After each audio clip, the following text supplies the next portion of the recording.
স্ত্ৰী বশীকৰণ কবচ হয় এইটো বহুত ভাল কামৰ 100% গ্যাৰান্টি আছে এইটো আপোনাৰ কিছুমান মাইকী মানুহৰ কিছুমান অকাৰণত চিঞৰ বাখৰ হয় বহুত কিছুমান পৰকীয়া প্ৰেমতো কিছুমান আপোনাৰ মতা মানুহৰ লগত ঘৰৰ মানুহৰ লগত বহুত অত্যাচাৰ হয় এইটো মোহনী কবচ বুলি কৰা হয় এই কবচটো মতা মানুহে যদি পিন্ধে এইটো বহুত মাইকী মানুহৰ মৰম চেনেহ ঘৰৰ ব্যৱহাৰ আদিৰ পৰা সকলো কাৰণত ভাল হয় এইটো মতা মানুহে ডিঙিত ব্যৱহাৰ কৰিব পাৰে নমস্কাৰ এইটো ৰঙা চিঙা আহিয়ে এইটো বনাব লাগে এইটো ৰাজমোহনী কবচ হয় ৰাজমোহনী কবচ আপোনাৰ এইটো কবচে হয় আৰু আপোনাৰ ইয়াত যদি জৰিবটি দিয়ে এইটো আৰু ইয়াত বেছি হেভি হয় এইটো আপুনি এবাৰ চাওক এইটো ৰাজমোহনী হয়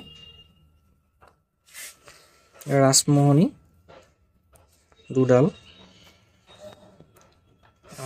এইটো মিলন গুটি এযোৰ আৰু মনমোহনী এযোৰ এইটো আপোনাৰ দোকানত কিনিবলৈ পাব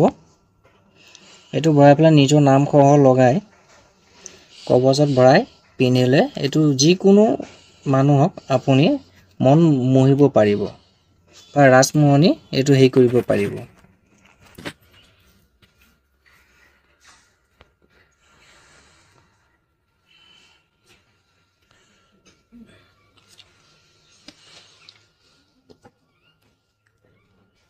এইটো মনমোহনী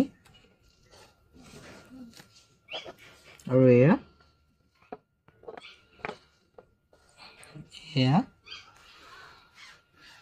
এইটো মিলন গুটি বৰ মিলন গুটি বুলি কয় এইটো বৰ মিলন গুটি বুলি কয়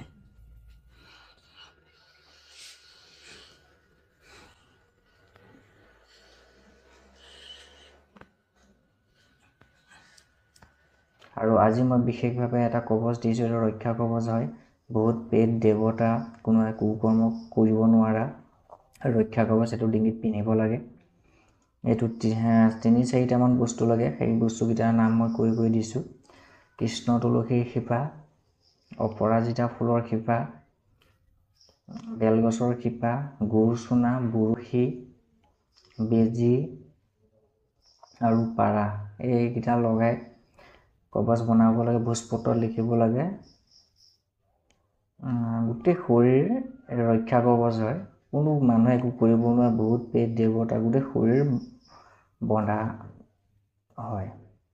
নমস্কাৰ মোৰ চেনেলটো ছাবস্ক্ৰাইব কৰক ধন্যবাদ বেজী আৰু পাৰা এইকেইটা লগাই